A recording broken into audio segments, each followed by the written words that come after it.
Carved by the erosion of water, the natural bridge in Yoho National Park is a powerful example of how much water can shape the landscape.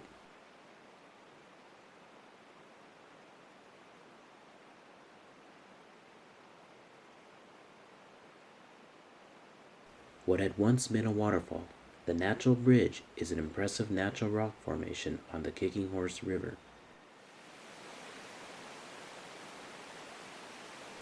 Underneath the hard limestone band, softer rock was easily eroded, and the fissures in the rock widened until the flow of water was entirely diverted below the surface.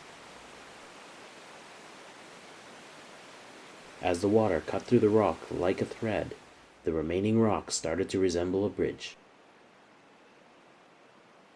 although not stable enough for anyone to walk on.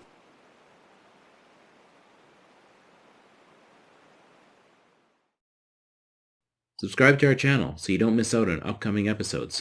In the next few months, we'll be showcasing scenes from Niagara Falls, New York, and Brazil, along with more content from Western Canada.